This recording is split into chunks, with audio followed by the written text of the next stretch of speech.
Diego! Go Diego! EDSA!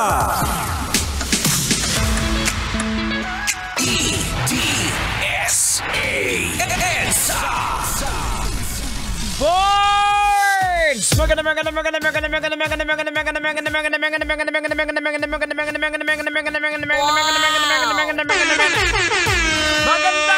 Metro and Mega Manila. Ang oras natin, we got 29 minutes makalipas sa oras ng alas 8 ng gabi. It's a beautiful Friday it is. And definitely, matinding traffic ang inyong haharapin. Oh no! Well, sa iba naman, usually, kadalasan, ang pagpag ng traffic, lalabas, mag-chill ng konti, but make sure, kung may pamilya, kung pamilyado kang tao, please naman, ipaalam mo sa pamilya mo, kung saan ka. Hindi ikaw yung nag-i-enjoy tapos yung mga anak mo walang makain sa bahay, yung asawa mo walang makain sa bahay. Tapos uuwi ka lasing. Patay tayo dyan. O eto na mga kabisyo, hindi na natin patatagalin to. Ito na yung huling lologica natin. Ayatang, pag-usapan na natin to. PBA player na si Jan Amores. Oh no! Nakulong sa kasong attempted murder. Kasama po ang kanyang kapatid matapos po pagbabarilin, may insidenteng pagbabaril po ang kanyang nakalaban ata sa basketball dun sa Lumban, Laguna. So ang sabi, ayon sa balita, away basketball po ang tinitingnang ugat ng hindi pagkakaunawaan.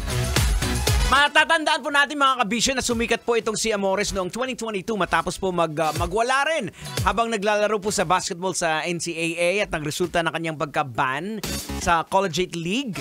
Pero sa kabila po nito, nabigyan pa rin ng pangalawang pagkakataon na makapaglaro sa PBA.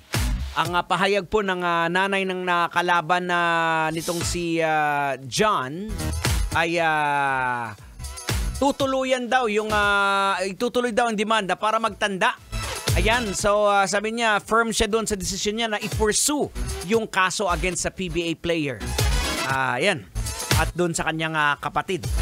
Eto na, hindi na natin patatagalin ito pa. Ito nga pala, latest update ayon sa paraffin test.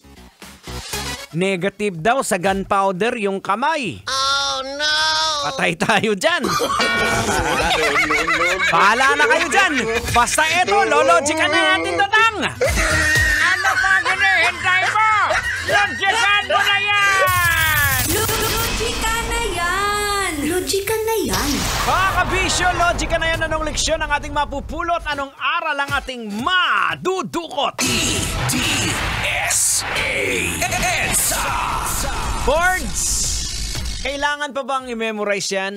Basic to pag nagpadala po tayo sa bugso ng ating mga damdamin. Tsak, mapapahamak po tayo.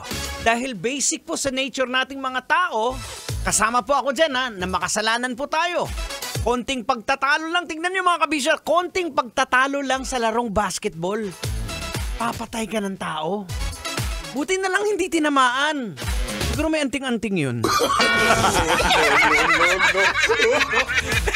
Diba? Okay lang sana kung ginamit na baril ay water gun. Na ang laman ng tubig na pinisaan ng katumbal o di kaya yung siling demonyo. Masakit sa mata yun. Na mga kabisyo, logican po natin, ang naging desisyon po na barilin ng kanyang nakaalitan ay malamang nagmula po yan sa kombinasyon ng matinding emosyon. It could be pride at kakulangan po ng kakayahang makontrol yung sarili. Diba? Yung anger management. Sa intense po na kompetisyon, mabilis po tumataas talaga yung emosyon at maaaring humantong po sa marahas na reaksyon. Lalo na kung nasaktan yung ego, yung reputasyon, maaari kang maka-impluensya ng mga factors na to, kagaya ng pong personal problems, may stress o provocation. Ito po ang kadalasang ugat ng pagkakasala o pagkakamali, yung tinatawag nating pride. Yung ego natin. Hindi tayo marunong magpakumbaba. Kaya pag natamaan yung ego natin, nagiging violente tayo ang reaksyon natin. Parang yung kapitbahay mo, di ba nakaraan, nung nagmaoy.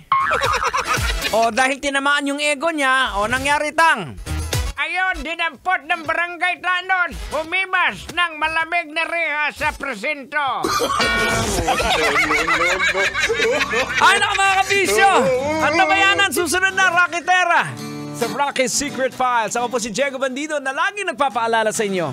And whatever you do it all for the glory of God. Kailangan pa bang i-memorize yan? Love Radio. Basic!